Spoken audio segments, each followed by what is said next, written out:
What is going on, everyone? Welcome to My Point Is. It is Sunday, September 10th. I almost said Friday, September 10th, but it is Sunday, September 10th. You got two happy guys right here because one guy had his Texas Longhorns beat Alabama, and then, of course, my Florida State Seminoles destroyed Southern Miss, but that was expected. But hello, welcome Sunday morning, week one of the NFL as well, so it's a good day. But Cam, how are you? Hey, man. I'm feeling good. You don't want to live in the past, right? But I've had to deal with a couple of real sports hangovers. So I grew up in San Antonio. So of course, Ray Allen hitting that shot. I mean this when I say this. I'm not being hyperbolic. I did not sleep well for a year. It was rough, man. And what's crazy, it's the same day that Kanye's, I think Yeezus came out the same day. And I was a huge Kanye fan back then. So the song Bound 2 is stuck in my head watching Ray Allen hit that shot. It's rough. You know what I'm saying? So it was a great comeback. I graduated University of Texas 2008. So I was very much attached to the 09 team. I used to see Colt McCoy on campus, and Colt McCoy, he's a white quarterback. So he thinks about what he thinks about of the world. You can't fight that. But Colt McCoy was Division I head nodder on campus, because when I was at UT was literally 1% black, including the athletes. So even the white athletes would show you love because they would always see you around their teammates. You know what I'm saying? Mm-hmm. So I love Colt McCoy. I hated seeing Colt McCoy go down in the natty, and the trajectories changed from that point, right? So it was great to see the guys go out there and do what they did yesterday. It was great to see Quinn Ewers moonball God. Throw that ball up and Worthy go get it. I love seeing Whittington do well. Our defense is really stacked. It was great, man. And again, what really is great for me, I saw this team last week in 1,000-degree weather. So, I already have that personal attachment to the team. So I feel good. I feel really good, for sure. So you also have this personal attachment that I saw that you tweeted out. Listen, I'm not conference guy, and this conference is great. I love that. So Dion's son, Shador Sanders, had a really great soundbite where he was like, the skill positions are not different at the HBCU level and the FBS level. It's the interior. It's the lineman. The lineman is the difference. People forget, John Cena was a D3 lineman, and John Cena is as strong as an ox. You know what I mean? It's speed and talent at that level. And Texas really showed that they have the linemen. They have the D-line that can stop the run. They have the O-line that can stop the pass rush. And that's everything. You know what I'm saying? So It was great to see talent and coaching really come through. Fuck the SEC. Man, I don't give a fuck about no conference online. Fuck them. It don't matter. But so I know people that will listen to this later, they don't know what I just showed, but it says, can Texas hang with the SEC? Quote, you tell me, Mason Dixon dickhead. Quote, Ceehawk. I want to say this, Rob, while I got you. We are under a very specific umbrella, right? Mm-hmm. I don't have Fightful tattooed on my lower back, but you don't. Okay. But part of the agreement. So get Rob ready. is my man. Kate is my girl. Grab City, those are my dogs. Sean is my man. So it's not us against them, but there is this thing in our community where the people who feel like they are have-nots feel the need to take shots. Oh, yeah. They really do. And it's everybody can eat. I saw a tweet that was like, when do I get to be one of the cool kids? And listen, you get to be who you are any day of the week. It's never an us against y'all thing. That's not what this is. It is do good work. It gets recognized. I do not recall anybody who's done good work who this umbrella has ever tried to bring down about their work. Like, everybody can eat. It's never that deep. You know what I'm saying? But yeah. I'm just glad I got to say that out loud. There's a lot of backroom conversations about where we exist in the space. And listen, it's not no beef for nobody. Everybody can eat, baby. It's not that. And I'm not going to chill with. There's no SEC hate. You shouldn't claim a conference. It's dumb. Like, I don't claim the NFC East as some Aragon. I claim Washington. Like, what are you doing? Yeah. Anyway, but okay, Rob, keep it rolling. So let's talk some wrestling. That's why a lot of people are here. So, want to say thank you guys for joining us. Get your questions in super chat or humper chat. We greatly appreciate it. It helps support this show. It helps keep Ceehawk around. We had a conversation before this show started. Man, well, first off, did you get to watch Collision last night after the game? So, here's how I was about Collision last night. I looked at the rundown for Collision. So I text Rick. I said, Rick, are you on Collision tonight? And he's like, yes, I'm on Collision. I said, okay, don't say nothing else. Okay, cool. But I did catch it. Again, I love the spot that he's in. Bryan Danielson, man, he is. I saw a report earlier that he might just have like 1 full year really left, you know. But Bryan Danielson is such a linchpin, you know. He is he's the glue to so many things. And you know, Moxley defended the international title. Love that. Jade came back. I know we're going to talk more about that. But yeah, man, it's such a good show. Like, of course, I have to watch it in the periphery when Texas is beating the shit out of Alabama. But yes, I did catch it, and I did enjoy the show for sure. Yeah, I mean, that's the thing. Like last night I had 3 things going on. I had one monitor on Florida State, Southern Miss. I had the other game, Alabama, Texas on, and then I had Collision going. And you know, it was just like one of those things where I'm just like, okay, whoa, there it is. Okay, big screen. Let's go to Jade Cargill. Yeah, man. Jade gets a big screen. I love football, but Jade gets a big screen. Man. It was so, let me be careful, but when reports came out about Jade leaving wrestling, I had different information. Yeah. And I made it a point to make sure that information was known because this is something she loves. This is something she appreciates. And so it was great to see her back, man. And listen, there's a lot of talk about, man, I wish Jade would go for the AEW Women's World title. It's like, look, AEW and WWE is getting around to it, but AEW does an amazing job of making all the titles feel valuable.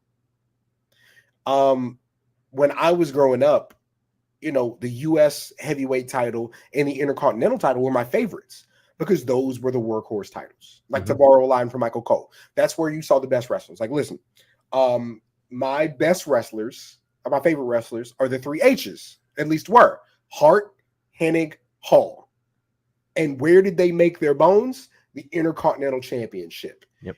Eddie Guerrero, Dean Malenko, Booker T, Ric Flair. Throw any name you want out there. The U.S. heavyweight title in WCW were the best matches on the card week in and week out. And so Jade really wanting to get her lick back from Stat, I love that. I love that. Make belts important. Absolutely. Yes, absolutely. And it was good to see her back because that was the thing there. I knew she was coming back. I just didn't know when. I mean, there's all kinds of rumors out there. Like, some said that she was taking the summer off to be with her kid, to have summer break with her kid, and she'd be back sometime in the fall. So it's cool. Like, she doesn't owe anything to anybody. If she wants to take time off, cool. That's great. I'm happy she's back. Yeah. I think it's fantastic that she gets to spend time with her kid. She treats this shit like a job. Yeah. You know what I'm saying? Like, I Jade really appreciates wrestling, but Jade also knows if wrestling went away tomorrow, she could make money 92 different ways. Yeah. You know what I'm saying? So like, I Yep. like she treats it like a job. I if wrestling had 3 months off a year, it might affect our money a little bit, Rob, but I would not complain about it. You know what I'm saying? Like, I love that she got to take time away and come back. I hope that, and listen, AEW and WWE have recently been really good about this. Bianca Belair is getting time off right now. Like, that should happen more. I hope that becomes more the standard for sure. Yeah, for sure. And it'll be interesting to see with what, I mean, we'll get into that here in a second with WWE and UFC merger being complete this coming Tuesday, supposedly, or reportedly, that's when it's going to be completed. But yeah, you know, Jade Cargill being back is going to add a lot more excitement to the women's division, which is needed in AEW. I'm just hoping they get the time that they need. It's something that a lot of people have been going after AEW for, and it's something that is, it's needed. You know, it's definitely needed because there's a lot of fans that have not been happy by it, and they do deserve more time because there's a lot of wrestlers that I like that I don't get to see, and I would be upset too. Like, you know what I mean? If I just didn't get to see these people week in, week out, and there's so many different ones, so you get represented by, I'm trying to phrase this the best way possible, but when you see all these wrestlers that you love to watch week in and week out, and you only get one like match of it per week, it sucks. Like, it just does. So I understand, and I hope Jade Cargill being back, that adds more to the women's division. They get more time because that's good. I think like there were 3 women's segments last night on Collision. And I hope like that turns into matches. Like, shout out to the Renegade Twins. 2 of the sweetest girls I've ever met in wrestling. They were fantastic young women. Shout out to them, like, for getting that spot. But you got so much talent, man. Like, there's a real question. There's a real question about how Tony Khan feels about women's wrestling. There really is. And I don't think it's disingenuous to ask why you can't have 2 women's matches on a show. There is a question about, does 2 turn into 3, 3 turn into 4? Are you asking for too much? But you can just put 2 on a show. Putting 2 on a show, I feel like, would shut up so many people. But you know, that's not the prerogative right now. But yeah, I hope so too. I hope that the toughest thing about having a women's division that has 1 match a week is that you have trouble building up credible challengers because nobody else is doing anything, you know? So I just think that would be an effective method of keeping that division strong by showing that the division exists outside of just 1 match a week. Yeah, for sure. So moving on, we're going to talk about some main event, like 2024 main events, to get some thoughts. We're just kind of spitball here what we think, because Bryan Danielson, he kind of like helped bring this forward a lot more last night with this challenge to Zack Sabre Jr. And at Wrestle Dream coming up. That's a dream match we've been clamoring for a while. A lot of us have been clamoring for. So it made me think, you know, what are some other dream matches that we want to see, like in 2024? Or what are some matches we think, not necessarily dream matches, what are matches we see realistically happening in 2024? Do we see a Mercedes Moné versus, let's say, Jamie Hayter or Jade Cargill per se, like at Double or Nothing? Do you see that happening? Do you see in 2024, let's say, Double or Nothing? Do you see that? Do you see that match happening? I'd love to see a healthy Hayter and a healthy Mercedes Moné. I think that Mercedes and Sheeta is really like, that's the first one I want to see. That kind of jumps out to me, right? You know, when I look at like Bianca Belair and Sasha Banks, that Bianca Belair needed seasoning to get there. And I also think that the now Mercedes Moné can put anybody in a good match. Like, it's going to be solid if she's in it, right? Again, Sheeta blew me away watching her in person last December. She really blew me away. I'd love to see her Mercedes. You know, with Jade, it's always a fever dream for me, but I always mispronounce her name. Is it Julia or Julia? I've been calling her Julia, but yeah. But listen, it sounds like she's the coolest. Like, I try to explain to people, like, there's pretending to be cool and there's cool, and she's the coolest. I really would love to see her and Jade. A difference in size, but like Julia with that real speed, right? Like, I would love to see that next year on the women's side. Yeah. Like, it's so weird with women's wrestling. I do not watch a lot of New Japan. I don't watch a lot of Stardom, and so I am limited on who I know over there. And WWE has people locked up for so long, it's really tough, right? Yeah. But Julia, Jade, that's the one. But I'd love to see Mercedes and Sheeta before anything else. But anything Jamie Hayter does is gold. So she's gonna work like however. Yeah, exactly. And that's the thing too. Like, I think you had Sheeta versus, I think a good feud with Jade and Sheeta would be fantastic. You know, there's things like that. I think it would be great. And who knows? I was hoping, like, the booker, like the fan in me that was booking, what I was hoping for was, like, when they were doing this Outcast stuff, I was actually hoping this was their way to bring Jade Cargill to the next level. Like, let her be the one that comes in and just destroys the Outcast. That's the way I looked at it. Like, that's the way you could get her to be the, like, world champion. That was the WWE part of me, like, looking into it for the Survivor Series aspect. That's how you build it. I mean, she's already a huge star, like, I think, in AEW, but there's a way you could just elevate that. And I like how Jade is. I like how you said it. Jade's still going after. She wants to get her payback in on Chris Statlander first, which is great. But I'm also excited for her to go after that AEW World Title for soon. So it's gonna be good.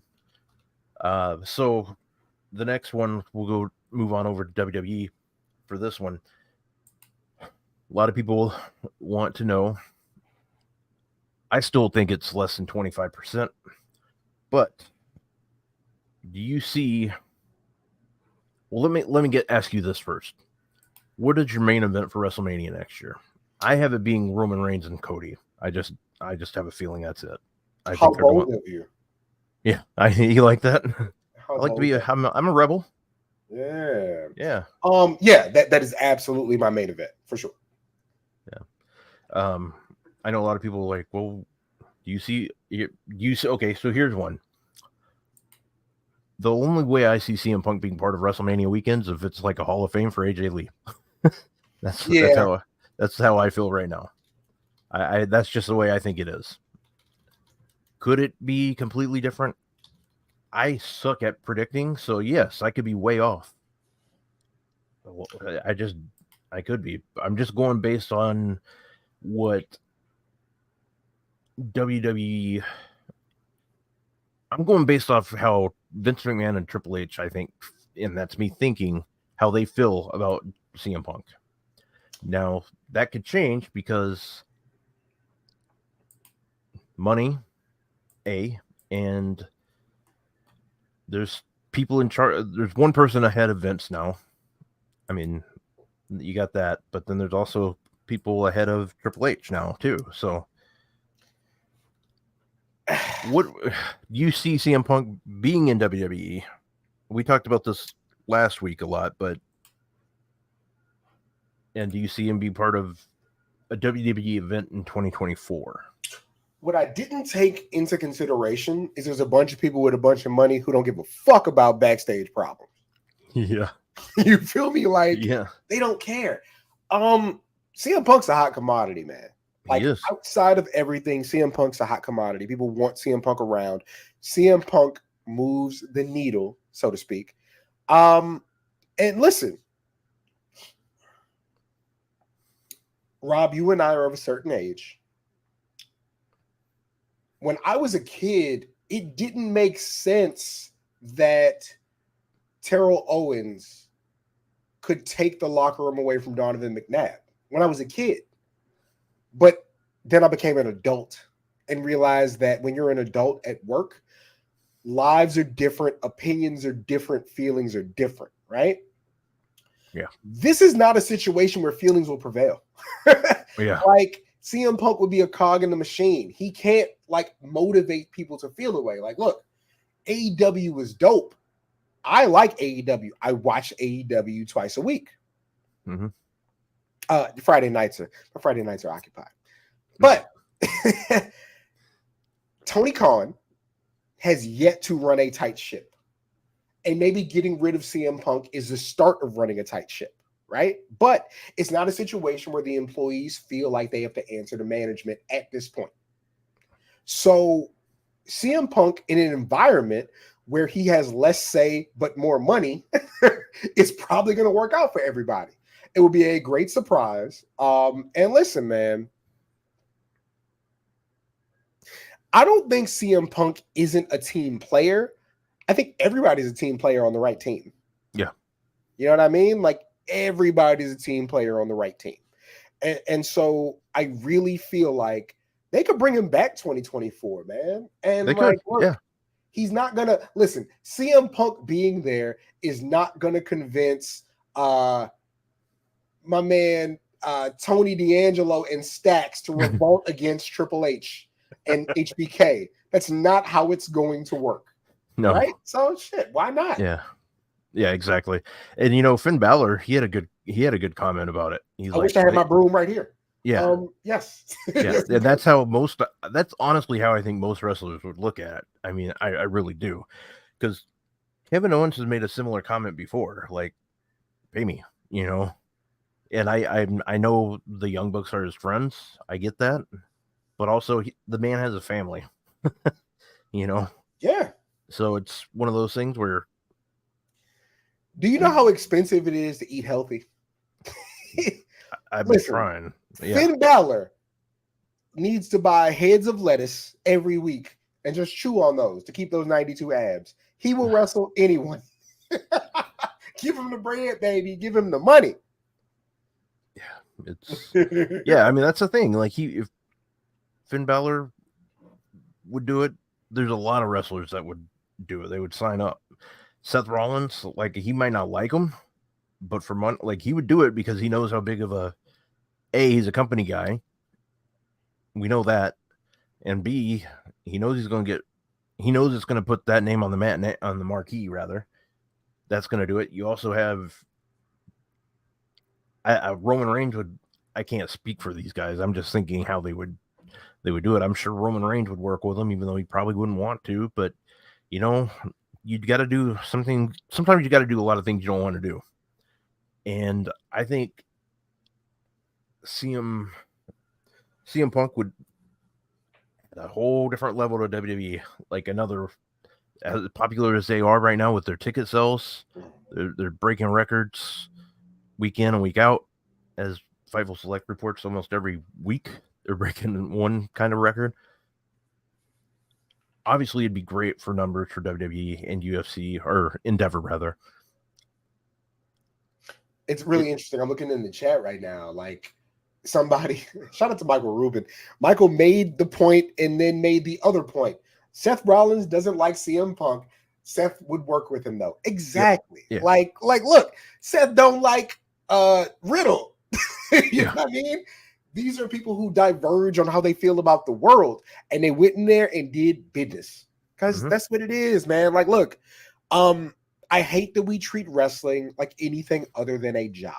Yeah. I understand it's a job where people go to work half naked, and a lot of their success is based on how loud people who see them half naked cheer or boo them. I totally understand that. However, it is still a job where you don't have autonomy to just not work with people unless you're in the very highest position. And even then, somebody like Seth Rollins, and listen, I've never met Seth Rollins. I don't want to psychoanalyze Seth Rollins, but it seems like Seth Rollins wants to be the guy who is a workhorse, who shows how hard you can work and how you can sacrifice for success. It seems that way, right?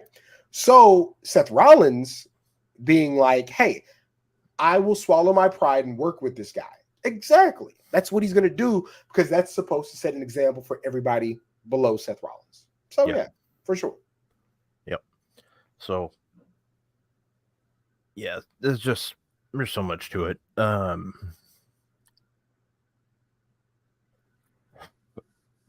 Going back to, I mean, we didn't get to talk because of like All Out was last week, so we didn't get to talk about All Out. What by Kenny Omega? Obviously, Kenny Omega's fine. Like, him taking that loss is not going to hurt him in the long run. They're fantastic match too. Shout out to Takeshita, man. Yeah, fantastic match. Yeah. So my question there is, Kenny Omega, I think he's going to go on another title run before he retires for AEW. Or before he's done with AEW. I don't know how long he has, because who knows with this man. I mean, he's talked about how he was in an iron lung a year ago. You know what I'm saying? Like, yeah. And just, I mean, he was dropped on his head last week, or a week and a half ago, or was it last week? Jeez, I can't even remember. It seemed, but just things like this. You never, and that's the thing. And my point is, you never know in wrestling. You never know when your last match could be. Did you say your point is? Yeah. See, got that in there. I want to see him go on another run, but I'm always going to be disappointed that we did not get the CM Punk versus Kenny Omega match. And the fact that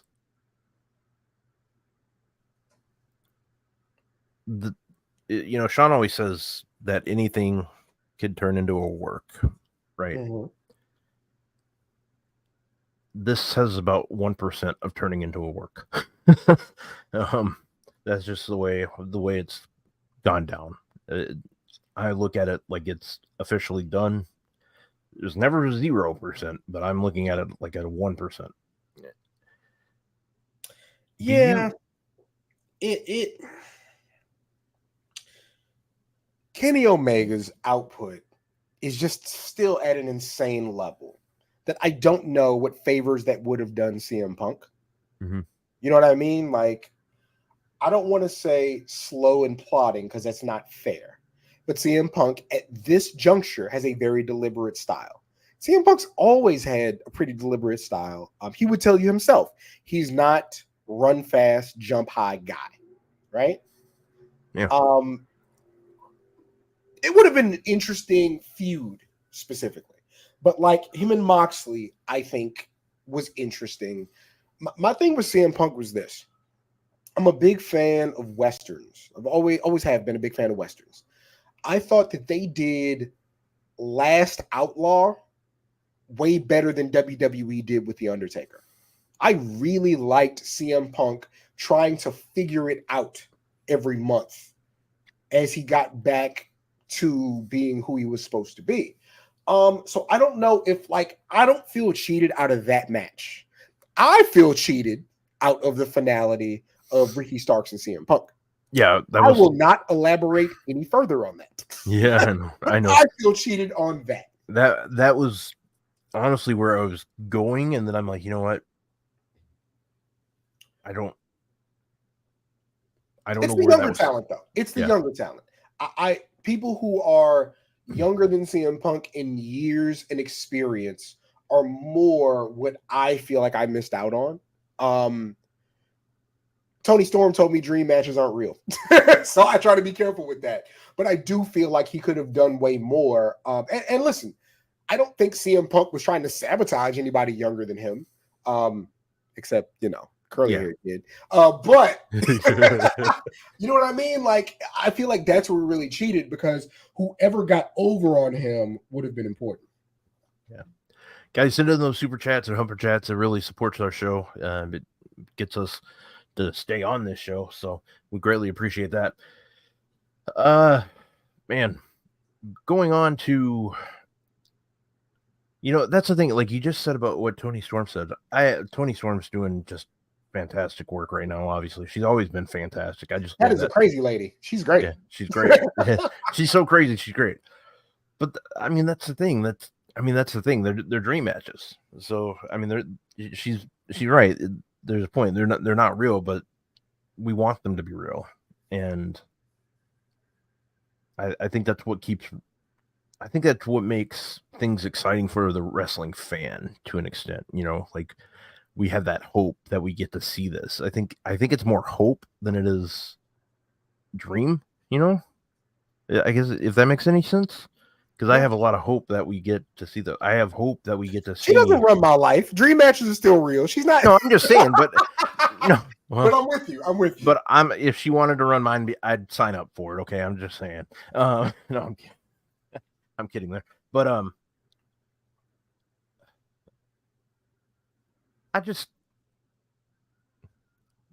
it's disappointing. Like, I know you're disappointed because of no Ricky versus CM Punk. I'm disappointed that I never got to see. Well, I'm disappointed for a lot of matches that I didn't get to see CM Punk have in AEW that I wanted. I actually thought that we would see him have a feud with. This is gonna sound crazy. I was hoping we'd get him in a feud with Christian again. Oh, that'd be great. I was hoping for that. Great. I thought it would be. Christian is still at the peak of his powers. Like, listen. Captain Charisma was I've had favorite wrestlers. I don't know if I've had a favorite wrestler I've liked more in a moment than Intercontinental title era Christian. He's amazing. He's incredible. Well, and this is kind of going like into the personal thing, but I was saying to somebody about 3 weeks ago, I go, if they get Christian K, or if they get CM Punk out of the world title picture, but they want to put him in the title picture, Christian with this whole father thing, CM Punk does not have a relationship with his father, but I don't know how he is talking about that and how he would react. But that's where I said Christian and CM Punk could have a feud that would just elevate AEW a little bit more, I think, because if you get two people, if people hear like what Christian and CM Punk are still, you get that average fan or not even average fan, people that just haven't watched in forever talking like, what do you mean you CM Punk and Christian are like going at it? Mm-hmm. It's like you just get those two going back and forth on the mic. That was just me speculating. I'm like, that's where they can move CM Punk away from the world title picture, let him go into the TNT title, but whatever. But man, so we something else that we were going to talk about to move on from wrestling for a few minutes were our top 90s action flicks. Yeah. So guys, put in chat some of your favorite 1990s action flicks. We want to hear this. But Cam, what is like one of the movies that you just, if you needed to watch 90s action flick, what is one of them that you just grab? Okay. So if you know me, if you follow my writing at all, if you watch my tweets, anything, Blade 2 is my favorite movie, period, but it's also my favorite action movie, right? Mm-hmm. If you want to dig a little bit deeper, Blade 2 is why I'm uncredited but credited in Shea Serrano's latest book, his action movie scouting report. Because in Blade 2, Blade does a delayed vertical suplex. And Shay reached out to me and was like, Cam, what is this move called? What is the rest of the move that Blade does? And so we talked about that. But Blade 2 is my favorite action movie. It is this thing where the titular character becomes a bit larger than life, has to deal with a problem literally bigger than him, and goes through rage, goes through terror, goes through love, goes through loss, like all in the scope of 90 or so minutes. Blade 2 is my favorite action movie to ever exist. It's incredible. And it's 2002. I was gonna say, all that said, yeah. You know what's funny? If I had to go 90s though, like Terminator 2 is like a cheat code, right? Yeah. I love Last Action Hero. I love that movie so much. Because again, like we're kids at that time. You feel like Danny going to the movies, and then you're in the movie like with Jack Slater and his daughter, and yes. Yeah. Last Action Hero from the 90s. I love it so much. Yeah, and then you got Kindergarten Cop. But anyway. Yeah, Kindergarten Cop. Yep. Yeah, she's Last Action Hero is good back in the day. I mean, when you watch it, that movie had my guy Jean-Claude Van Damme. Like he had a cameo in it. That was like one of my favorite movies. And my favorite action movie in the 90s was Hard Target with Jean-Claude Van Damme. I was a Jean-Claude Van Damme. I still like Jean-Claude Van Damme, but that was my guy. Hard Target was my movie. I snuck into the theater to see it. First rated R movie I ever snuck in to see by myself. But there's some other ones like Demolition Man I see in here. Love that one. Demolition Man's great. I remember wanting to eat Taco Bell for like every day, like after seeing that movie. The Die Hard is another one. Now here's a question: is Die Hard a Christmas movie? Fuck yeah, Die Hard's a Christmas movie. Hell yeah, it is. Like Friday After Next, Christmas movie. No, Die Hard's absolutely a Christmas movie. It's a Christmas. Listen, if you work in corporate America at all, you understand the significance of the corporate Christmas party. Yes. Die Hard's absolutely a Christmas movie. The problem is too many of y'all have these vanilla Christmases where everything goes great. I've had some bad Christmases, baby. They don't all end in mistletoe and reindeers and gingerbread cookies. Okay. Die Hard is absolutely a Christmas movie. It's not even close. For sure. Yeah. It is. It's a great one. It's a Christmas movie for sure. Because the way I look at it, I tell people if the movie's talking about Christmas and there's Christmas trees and it takes place in December, it's Christmas movie.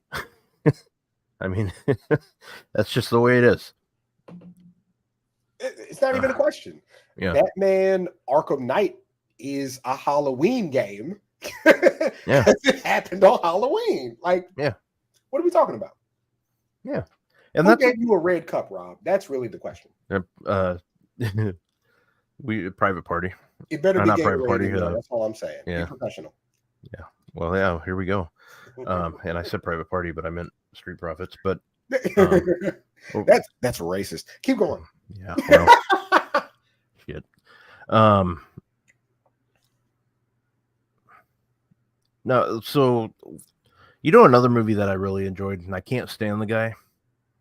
Under Siege. I don't have the vitriol for Steven Seagal that a lot of people do, except, have you seen Exit Wounds with him and DMX? Oh, hell yes. That's when I realized he was a lazy piece of shit. Yeah. Yo, you dodged a bullet? He dodged a bullet and he just moved the gun. I was like, yo, he sucks. Yeah. I think that what we're going to miss out on, like, not us, but what our children are going to miss out on is martial artists, actors hating each other because like we don't have a bunch of them anymore. Like we don't have American or even like American crossover action stars the way we used to.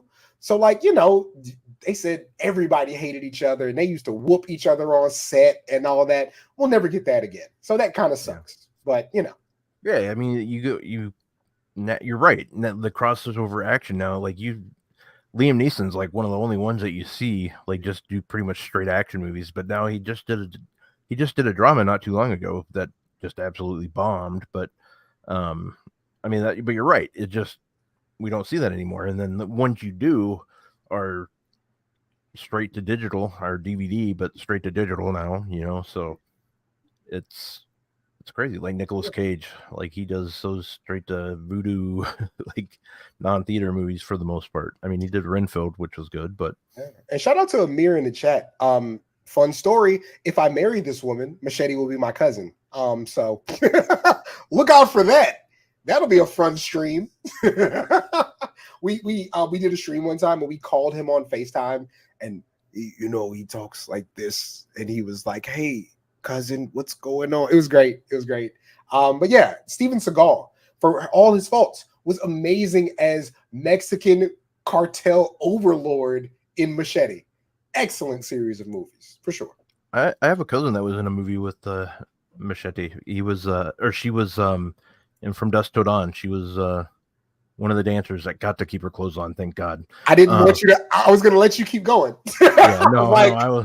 No, she kept her clothes on, thank God. Oh. Otherwise I would never watch that movie again. That can be difficult. I understand. Yeah. But yeah, and that's a movie too that I absolutely love, but that's more of a scary movie, I guess, horror movie. I don't consider it that scary, but anyways, I mean, I see a lot of people bringing up different like films, and that's kind of what I wanted to see what people thought, because so I saw Demolition Man a bunch in the chat. Amazing film. Yeah. Amazing film. That's probably like where my Sandra Bullock crush started. Yep. Yeah. So like, Rob, I wasn't a Rocky kid. You know what I mean? Like, Rocky was enough before my time to where I wasn't super invested like in Rocky until I was an adult. But I did like Sly Stallone a lot. So Demolition Man was kind of my peak for him, I love that movie. And I'm a huge Wesley, like, again, Blade 2, my favorite movie. It's in my byline. So like, yeah, I Demolition Man was great. What they did with Taco Bell, whatever they were doing with the shells is crazy. Yeah, I was just gonna say the shell thing. Nope. Yeah. I don't think so, Tim. Yeah, a little strange, but like, yeah. I listen. My favorite movie that was better the second time around is Judge Dredd, because I think Dredd with Carl Urban is it's one of the best action movies ever made. I think that it did this unique thing where following an action movie for one day, just one day, can be an incredible piece of cinema. I like the first Judge Dredd. I don't watch Rob Schneider movies anymore. No, nope, I don't either. Hurt? Remember when he was like the guy? Yeah, like, I mean, I look like one of my favorite like sports movies is Necessary Roughness. Love it. Shout out to the fake Texas State. So guys, the reason they could do Texas State back then is because Texas State was not a school. The Texas State that exists now, that was on ESPN yesterday, that is in San Marcos, which is 40 minutes south of me, exists basically in the middle of San Antonio and Austin. It was Southwest Texas State. They literally changed the name of the school so that it had more prestige, so that the students who graduated would have better job opportunities, right? But no, Texas State with Scott Bakula at quarterback, Sinbad on the D-line. I love Necessary Roughness. An incredible movie. Jason Bateman. Shout out to Jason Bateman. Wow. Yeah. It was Jason Bateman. Yeah, wide receiver. Incredible movie. Kathy Ireland. Yeah. She was the kicker, right? Yes. Yep. Yeah. Incredible movie. Yeah. You get that one line at the end of the movie, like, they won't touch you, or whatever. Like, the offensive lineman says he won't get to you, or he won't touch you. What if he got sacked on that play? Like, football players lie all the time. That would have been great. I love that movie. Yeah, I love it too. Getting into a bar fight that you can't win is hilarious. As somebody who's been in one or two bar fights, maybe just one or two, I properly analyzed the scene before I was in them. Had to, absolutely. Yeah. No, I'm the one that tries to. I haven't. Luckily, I haven't. Never mind. I have been in one, but never mind. I'm not going there. We'll talk about that later. Yeah, we'll talk about that later. Varsity Blues, I see in here. That was a good 90s flick. Not an action one, but still a great movie. So. Varsity Blues. They filmed it. The strip club that they filmed it in is 20 minutes south of me. Like when Shout out to the damn, what is it called? It's the landing strip. Because of course it's the landing strip. Absolutely. Well, scouting location, huh? Listen, I have a specific perspective on strip clubs. It's the same way that Juicy J feels about them. If you know, you know. Oh, there's a good one. Broken Arrow, that with John Travolta and Christian Slater. That was a fun one. John Travolta was a great villain in so many movies. He really was. That's kind of at the peak of pre 9/11 military worship. You know what I mean? And so military people going rogue was in vogue at the time. It's a great, he beat the shit out of Christian Slater in that boxing match at the beginning of the movie. My God. He whooped his ass. That's a great movie. Absolutely. Yeah, fantastic. Just so we move on to our the answer is yes, Frantic World, because they filmed that in Austin. So yes. Nice. Okay. So the one about Friday Night Lights, is the that TV show? Yes. Okay. Cool. So like in a little bit, we're gonna play an interview that Cameron had with Vinnie. Vinnie Pacifico. Yeah, yep. Man. So we're gonna play that here in a few minutes. That guy's pretty cool. He's really awesome. I've been able to interview him too. I like that kid, man. He's 24. Like his whole life's ahead of him, and to watch him work so hard is beautiful. It really is, man. I like, and it'll come out a little bit, but Rob can attest to this too. So one thing you guys may not know is that a lot of these independent wrestlers, or even wrestlers who are signed, a lot of them bounce ideas or ask for critiques from the Cam Hawkinses and the Rob Wilkinses and the Sean Ross Sapps, and insert your name. Like a lot of them do ask us for our opinion on what they do because they feel like our opinions matter and our tastes matter. And so, I talk to Vinny a lot about the things he's doing and what he wants to do. But I love that kid's work ethic. He goes out and gets it for himself. He's not waiting for a handout. He doesn't just expect the things to work out for him. So shout out to Vinny, man. I like that kid for sure. Yeah, he's awesome.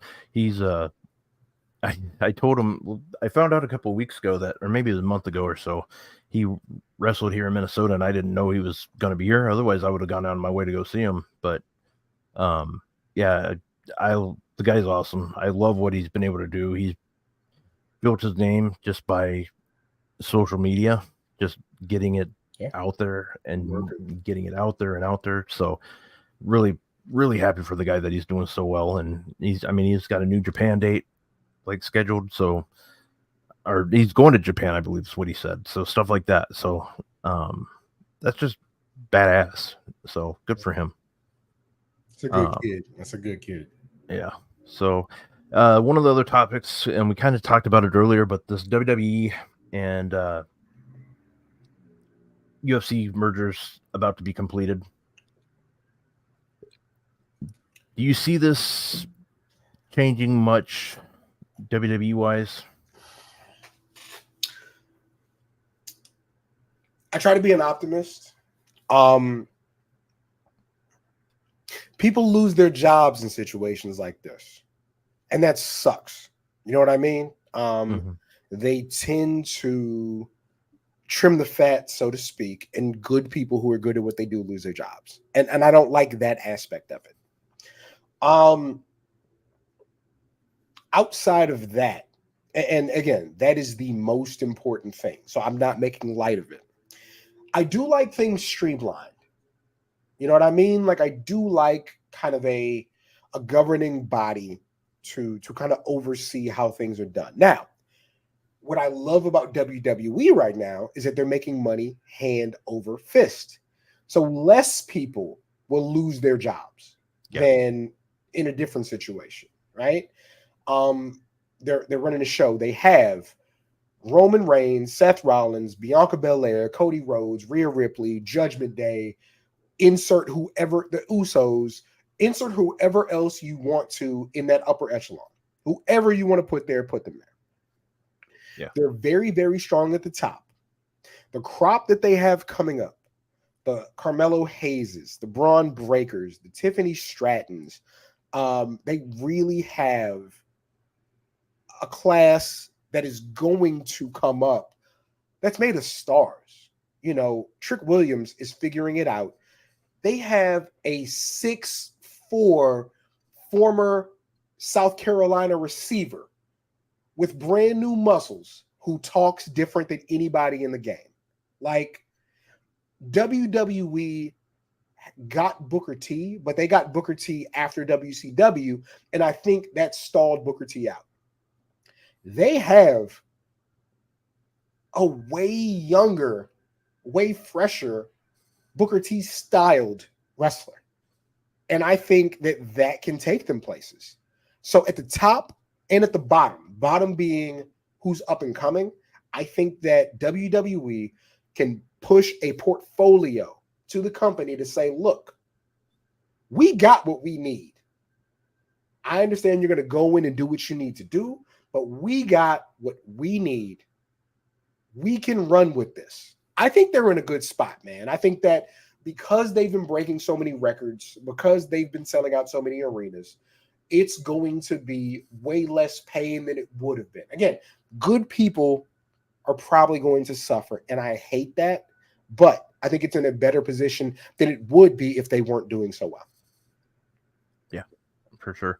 And that's the biggest thing, like that I think almost everybody wants is we want this merger. We don't want anybody to lose their jobs. We never want that. And that's what we're hoping doesn't happen. It sounds like it's more than likely. I mean, it's and granted, a lot of people that are like saying this don't fully know, and the ones that think they know, they don't yet.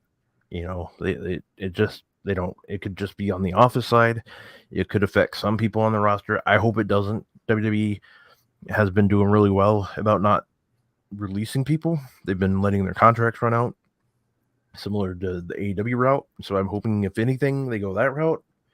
But I still don't want people to lose their jobs. And, you know, that's the biggest thing. It's going to be weird because for once in our lives, in everybody's lives, it's going to be the first time the WWE, WWF, WWF is not owned by a McMahon. It's owned by somebody. I mean, somebody else is in charge of it. Like, it goes all the way almost to the top, but there's one person in charge above Vince. So it'll be weird. But we're gonna play this interview from Ceehawk that he had with Vinny, and then we're probably gonna head out. Cam, you want to promote anything you got going on? Really, this is kind of it right now, man. I did the thing with Vinny, doing some work. As far as writing goes, got a couple of things in the pipe. I had a really interesting conversation with WWE media last night about a potential interview, and it would take it's going to take very special talents to get it done. Look at my shirt. Think about what was on television yesterday. Think about who would have affiliation with both what I watched yesterday and what you watch in WWE. Again, it would take a very special situation to make that happen, but we're trying to do that. Really, kind of waiting on the next thing, man. Kind of waiting on the next thing. I think that there's a topic we talked about earlier that I really think would be a great story. And so I'm going to reach out about that. Ooh. But yeah, nothing to promote immediately right now, man. Keep watching this show. Yeah. That's what I got. And Rob, when we get done with the interview, we got to do our week 1 picks, man. Okay. We got to do our week 1 picks. All right, we can do that. We do have a super chat though, so shout out to Amir. Yeah, Amir says, could we see Brock, Ronda, Lashley, Riddle, or any other former MMA fighter work UFC? Could we see Connor or John Jones work WWE? On the WWE side, I don't know necessarily like if that's something that they would. I don't know. Like I don't know. Like on the other side of that, Connor and John Jones, I could absolutely see. But I wonder. You look at AEW and like Masvidal, right? Yeah. AEW, the MMA guys were not successful. No, they weren't. And I think that also AEW is an audience that doesn't give a damn about MMA, right? So I think that didn't really work out. Now, Bobby Lashley is 47 years old. Bobby Lashley is strong and fast, and 99% of the people in the world cannot whoop Bobby Lashley's ass. The 1% that can are in the UFC. You know what I mean? I don't know if that's still feasible for him. I think Riddle might be long in the tooth. You know, I don't know if he can still adjust and train hard enough to get back and really be competitive. Now, Ronda, I think Ronda can absolutely have a UFC match, if for no other reason than she'll make a bunch of money and they'll make a bunch of money. Yeah. I don't know if Brock has that interest anymore. Yeah. Like when ESPN announced his WWE deal, I was like, oh, he doesn't want to do that anymore. Like, guys, getting beat up isn't fun. Even if you win a fight, getting beat up is not fun. That shit hurts. It's really painful. But on the flip side, I do think WWE is a big enough brand where a Conor McGregor can have a WWE match and it matter. John Jones, I don't think so. And the biggest reason is John Jones is still a viable fighter in UFC. I don't think a viable fighter in UFC would do a WWE match. Yeah. Yep. What the hell happened to Izzy last night? No idea. It's like he gave up, or like I wouldn't say give up, but it's like he just was like he was. It's like mental wise, it looked like he was just mentally done, is what I would say. It just looked like he was over. Like he just wanted to get out of there. Yeah. He looked like that was the last place he wanted to be. Izzy is a friend of a friend, and so I'm careful about the words that I use. But I do not understand his recent trajectory, man. I think he flew too close to the sun doing the catchweight fight. And I think that it's been bumpy ever since then. Yeah. I mean, that's just the way I looked at it, you know. So I just didn't feel like that's me. Like I'm the last guy that should be like speculating on UFC, but it just looked like he didn't want to be there. That's the way I took it. But I'm with you. I'm with you. But we're gonna play this interview and then we'll be back with our week 1 picks. For sure. Do this.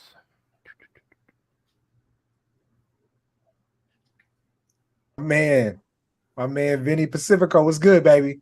How you doing? We're doing good. We're pushing forward. We're working hard. Been very busy lately, but as I say, busy is good. How are you? Yeah, I'm well. So let's talk about being busy. Since I've been like more in the wrestling media space, something that people like might know or don't know is that a lot of independent wrestlers specifically, while they have trainers and coaches and they have, you know, their peers who have signed different places, a lot of them come to people like me for ideas and advice and to bounce promos and stuff like that, because everybody's trying to find that next level. Like with you, you seem to have kind of found your own way, and it's really interesting. Everybody sells t-shirts, everybody's got stickers, and everybody can do cameo, but like you've kind of found a different lane. So like how does Vinnie go from doing the same things as most independent wrestlers to like having brand deals? Like, how does that come about? See, I could not even tell you. So at first, yes, you're right. I was doing the same thing most people would be doing, hustling, doing the same independent grind. Eventually, I found what works for me. I drink energy drinks. I talk very fast. I'm trying to talk slow right now, but I talk very fast. And I'm caffeinated a lot. I drink energy drinks, something I've been doing for years. Not the healthiest thing, but I do it. So I figured, how do I make myself marketable? Where's the hook in me? Cheeseburger, my mentor, trainer, all that. My guy, one of the best guys in the business, for sure. Truly. One of my groomsmen, my wedding, actually. He said to me, Vinny, you're really good in the ring, but you need a hook. And I said, okay, great. And it took me a while to figure out what that is, because, there's only so many people who are great wrestlers, so many great wrestlers. But what's going to make you different and stand out from just being one of a great wrestler? So I sat and thought for a while. Promo game, I brought that up as fast as I could. Meeting EC3. He is somebody who was also a mentor of mine. He helped me with my promo game times 10. As you can see, look at his promos. So over time, we brainstormed ideas for a character. Just something like that's marketable, or a name, Power Punch. It's simple, it's effective, and it also sounds-ish like an energy drink would be, right? So I went with that. I introduced energy drinks in my entrance. Just doing them in my entrance. Bring an energy drink, do whatever, wrestle. So I found a way to include it in my promos, which I'm sure you've seen. I do them with skits backstage to character development. Get myself over, people over, the drink over, and just create free content that just does good business for everybody. So that stuck out. They started going more and more views each time, more and more, and then people would ask me to do them. Gangrel loved doing them. He was probably the favorite one to do them with. So then I had a show in Oregon earlier this year. I used the drink as Popeye in the match. Like, I used the drink, so crawled to the corner, drank it, hooked up, hit the whole comeback. And the comeback was one of my favorite ones I've ever hit in my career. And everything worked perfectly. Posted the clip. It went semi-viral. And I got hit up by Bang Energy with a contract 5 days later. Told the story before, but I'll tell you, because I'm not sure if you heard it. It's funny. I was getting gas on the phone with Cheeseburger. And I get an email from Bang with the contract. And I'm like, this is fake. And I just scroll off. Yeah. And then Cheese is like, are you sure it's fake? And I'm like, yeah, there's no way. You talk a little more, get my gas, go to the store, hang up. I look at the email again, and it's a phone number, a signature, and everything at the bottom. So I'm like, maybe this is real. Signed it, and that, I think, is what put me on the map with Bang. Because first company to really endorse me was, like Bang, a major company at that. I've had other small things, but Bang was huge. Over time, they were really happy with what I was doing, but it just, they were going through a lot with the lawsuit and all this stuff, so they weren't able to give me the full eyes that they wanted to put on me and stuff like that. So then our contract ends. And I'm sitting here. I'm like, damn, I have this great character, but being sponsored and losing that and not having that, having it and being like, damn, I don't have it anymore. I need to be valuable. And again, I'm not saying that makes me valuable, but I'm saying having it and losing it is just not ideal. Wasn't ideal at the time, because the way things were going with like this constantly. So now I'm like, okay, you start to make plans. Like, exactly. Yeah. And so all of a sudden, like, it's not even like 1 step forward, 2 steps back, but it's like, no, I made 5, 6, 7 steps. And like, dang, now I'm back 3. Like, okay, how do I maintain what I'm doing when all of a sudden I don't have the same level of support and notoriety? Yeah. Exactly. So I got hit up for the Kurt Angle podcast. I was like, this is great. So that's a plus forward. Mm. So now I'm like, what are some things I could hit that would also bring me forward? Mm. I got booked against Alex Shelley. That sprung me forward. And then I get hit up for New Japan.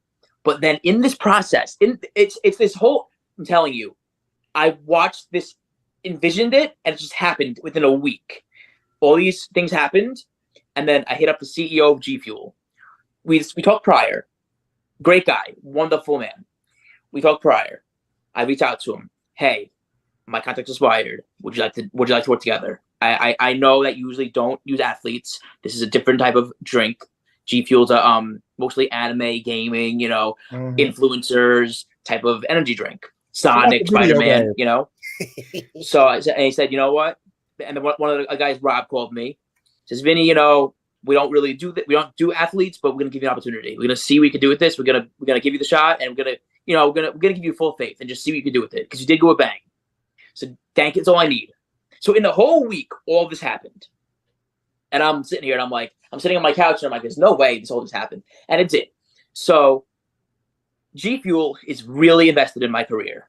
They're sharing my stuff with their millions of followers. They're collabing on social media. They're giving me opportunities to do things that I'll get into soon. And it's just really, really special. And I think G Fuel is a brand that I'm going to be doing a lot with. And they're going to be also getting involved in wrestling somehow. They're going to be helping me out in terms of for example, how do I get to, they're going to put for example, they're gonna put their name on your ass, something like that. You're gonna be. I make myself laugh. We're working on something that will influence in wrestling somehow, for sure. But that didn't happen yet. That was not. It's being discussed heavily. We have something possible in the works that's going to be really, really crazy. And I think I'm not sure, but it'll be very different for somebody on the indies to have this type of thing. So let me ask you about that really quick. Shoot. So I remember, yeah. And so that's a little taste of it, man. I'm going to put that out properly later this week. Again, I love that kid, man. He's awesome. He works really, really hard. I want to see him be successful. And so, part of our jobs, as much as we do the news and reporting, we want this thing to keep going. Listen, Cameron Hawkins, not a journalist, even though I'm kind of a journalist by trade, I guess. I went to the college classes, but my biggest thing is I'm more effective as a personality, and that has helped me help more people. And so that's what we got going. So yeah, shout out to Vinny, man. I love that kid. He's on a plane right now. I was going to have him on the show, but he's making moves like he does. Shout out to Vinny, man. That's a hard-working young man. Works harder behind the scenes than most people. So shout out to Vinny. Yeah. Very good dude. I like him a lot. Good guy. All right. So before we go out, we're going to do our week 1 picks. So let's do this. We saw Detroit and Kansas City last week. This past Thursday, Detroit got the win there. That surprised a lot of people. They can't catch. How dare you? They can't catch, Rob. Yeah. I understand Patrick Mahomes' superpower is improvisation, but there were balls they should have caught. Oh, yeah. And they would have won if they just caught the ball. Not run after catch, not make a spectacular move, catch the football. Yep. All right. Carolina and Atlanta. I like Atlanta. Bijan Robinson, again, gave us his all right here in the heart of Texas. Listen, Bijan Robinson is the first man who I've dated my old lady for a year. That's the first man who she's seen and been she stopped and was listen, I brought her around. She was in a press conference with Roman Reigns, baby. She didn't care. Bijan Robinson stopped her. Listen, he's a stud to her. He's a stud to me in a different way.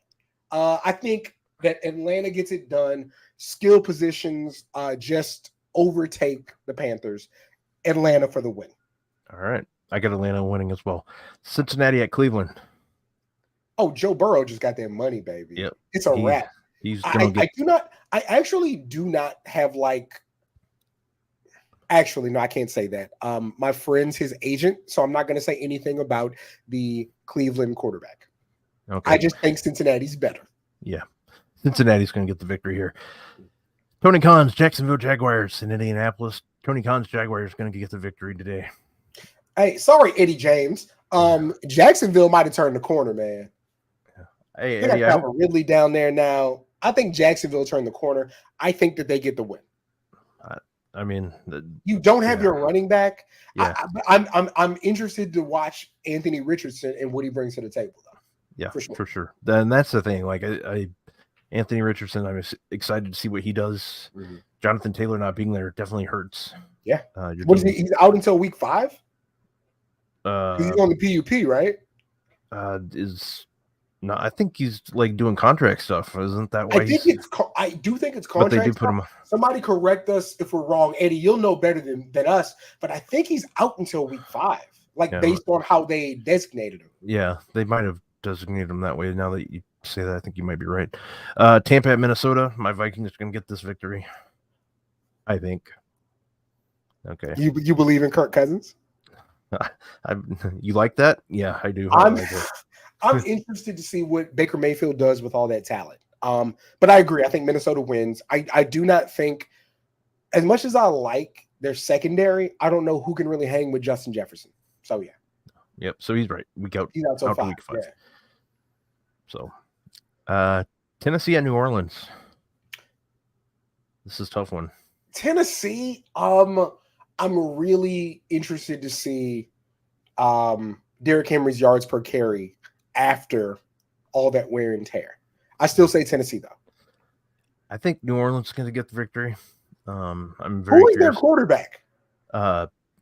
It's Derek Carr, right? Yeah, Derek Carr. I was going to say David Carr. I'm like, he's not there. It's not David Carr. He's gone. He's long gone. This is going to be a good game, I think. San Francisco at Pittsburgh. But I like San Francisco, man. Yeah. I think Pittsburgh, they'll be better. I think they're still figuring it out. I'm anxious to watch. I want to see George Pickens highlights because he's incredible. I think San Francisco continues on that roll. Like, a great defense in the regular season is unmatched. If they can play up to that level, I think they'll still win. Yeah. Arizona at Washington. I know I don't even need to ask you. I know this one, but he's going with the Washington Washington Generals, right? Or no, what are they called now? Washington football team. Fuck you, Rob. How about that? I know. I do think Washington wins, if for no other reason than backup quarterback starting, crazy efficient D-line, a vastly improved secondary, and Terry McLaurin being the fixer. I do not see Washington struggling. I think that they win by 2 scores. Okay. That was just me having fun. The Commanders. I know. I hope you had fun, motherfucker. I'm going to do that every week. Commanders are going to get this victory, as much as I don't like to say that. Oh, man. Houston. Hey, real quick, I'm sorry. Hey, Eddie James, my opinion on Will Levis, if he was black, he wouldn't have been drafted. That's my opinion.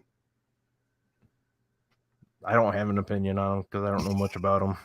Yeah, Kentucky quarterback. Yeah. I mean, I remember, I don't know, I don't know.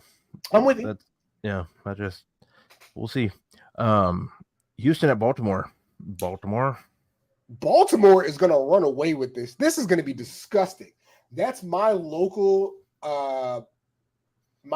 CBS game. Oh, it's going to be nasty. Oh God. I feel bad. Like, listen, DeMarco Murray didn't die for this. You know what I'm saying? Like, it's going to be bad. Yeah. They got Zay Flowers. They got OBJ. They got Mark Andrews and 1,000 running backs and Lamar Jackson. Yeah. This is going to be disgusting. OBJ is out, though, I believe. I think he's injured. Is he out with a knee? Yeah, I think something's out. Something hurt. Something's gone. Zay Flowers showed so much flash.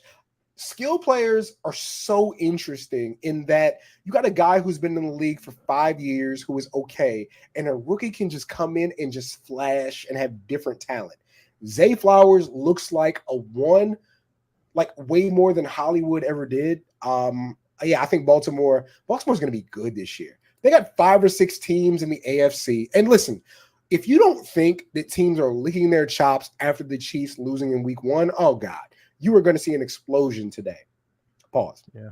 I mean, I'm looking. So OBJ was added to the injury, but I don't know if he's been ruled out yet. So somebody can probably tell me. I haven't been able to look. Anyways, Green Bay at Chicago. I think Green Bay gets this win. I think Jordan Love is okay. Beckham is playing, so Andrews is out. Shout out to Greg. I'm from Upper Marlboro, baby, but I'm too old to be a Baltimore fan, but I still show love for sure.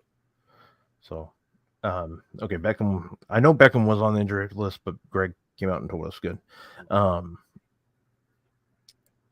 Chicago and Green Bay. Green Bay at Chicago, rather. Green Bay, I think Jordan Love. I'm curious to see Chicago. I mean, they sucked last year, and I think they're not going to be much better this year. That's just my opinion. I know, but I like who Green Bay has on defense. I'm a big fan of Quay Walker. I do think Green Bay does enough now. Justin Fields finally has a number 1 receiver. So I'm interested to see their connection. But yeah, I feel like Green Bay just has a mental advantage over them. So I got Green Bay too, for sure. All right. Like I said, I have Green Bay. Las Vegas at Denver. Russell Wilson, you got to get it done. Yeah. I think that they do turn it. I like Sean Payton, even though, he tries to literally hurt people for money. I like Sean Payton, though. I got Denver winning. I think they're going to right the ship. That defense is spectacular. Russell Wilson, I feel like you don't lose creativity. You lose strength and speed. But I think he's so creative, he's still going to get it done. I like Denver in that game. Yeah. This one, like, Jimmy Garoppolo just doesn't do it for me. Like, I just don't. But he's so handsome, Rob. Yeah, well, this doesn't do anything for me. The thing is no matter what happens, Russell Wilson still wins. He gets to go home to Ciara. So, but the Broncos win. Yeah. So, Philadelphia at New England. I don't like this because I don't like Philadelphia, but why don't you like Philadelphia, Rob? Because Philadelphia sucks. They are going to run the Patriots out the gym. I know. I love watching Jalen Hurts play. I love watching that offense play. He is them figuring out an offense for him, but it's not like college Tebow was really like, we can maximize what you do and put the most skilled players around you. But no, Jalen Hurts is a talent. Like, he really is a talent. Yeah, so absolutely. I love watching him play. That's going to be fun. They are running the Patriots out the gym. Yeah, I will never. Jalen Hurts is a hell of a player. I like watching him play. The Eagles are going to win. We beat his ass last year. That's all I know. Washington whooped that ass on Monday night. So I was good with whatever they did. So yeah.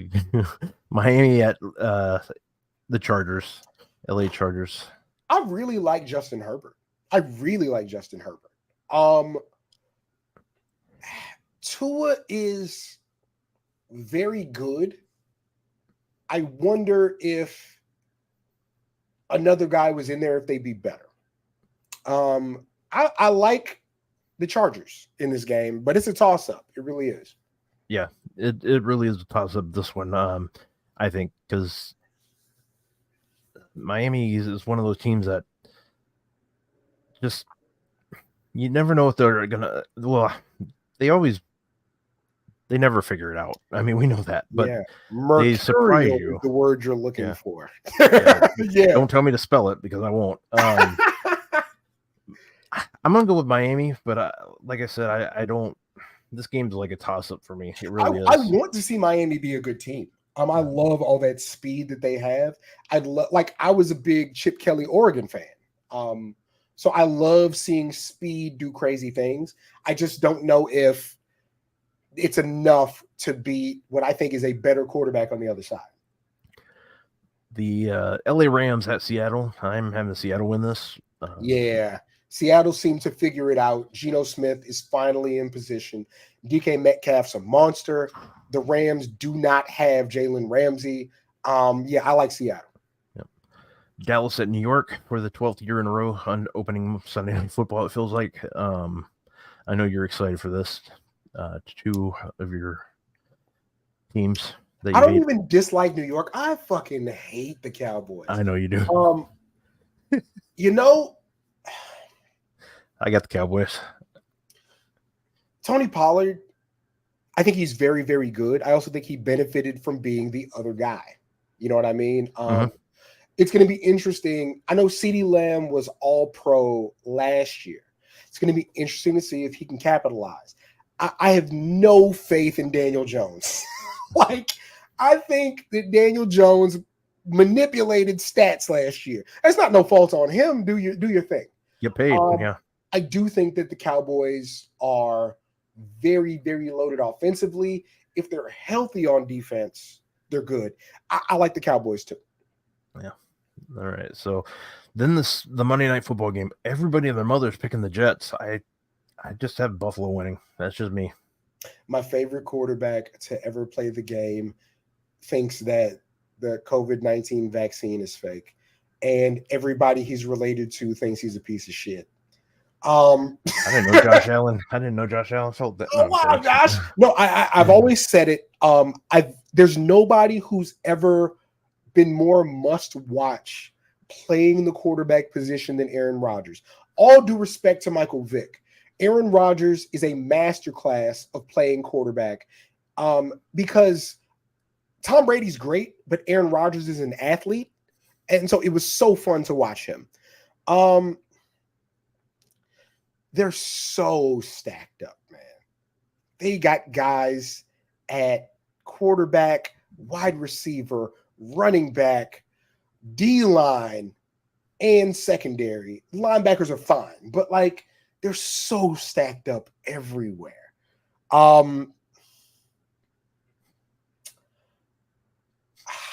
I got to go Jets, man. I love Josh Allen. I got to go Jets, man. I think the Jets get it done. Yeah. If for no other reason than if they don't get it done, this was all for naught. And I'm not one to rain on everybody's parade. So I got to say Jets. All right. So, yeah, I mean, I get it. I understand why, but this is a good one. He's Olivia Munn, Danica Patrick. Listen, guys, fumbling bad bitches is very easy, okay? It's very easy. I've done it 28 times. It's very easy, okay? I understand the vitriol, but it's very easy to fumble a woman who's a very high value. Not high value like YouTube, high value of you can see things going great with her. It happens, guys, okay? He's just kind of an idiot outside of the football. So, all right. Tell everybody where they can find you. Yeah, man. Twitter, Instagram, Ceehawk, Ceehawk. You can find my writing on theringer.com. Most recently, talked to my man MJF about his desire, his hopes, his dreams, and his belief that he will be the greatest AEW champion of all time. You can also find my words on Fightful.com. Yeah, and then we got things coming in the pipe. Just keep your eyes peeled. All right, guys, you can follow me at Rob Wilkins on Twitter or X, whatever the hell you want to call it. You can also find me on Threads and Instagram at FightfulRob. And then every Friday at 3 o'clock on Fightful Overbooked for Coexisting with Rob and Maggie. We have a fun show that goes around the same time length as this one, and we just have a good old time. So want to say thank you for tuning in, and thank you for joining us. You know how it goes. We will see you next week. Peace out. Go Longhorns. Go Noles. Longhorns, baby. Yeah, there you go. Peace out, guys. Enjoy week 1 of the NFL. We'll see you next week.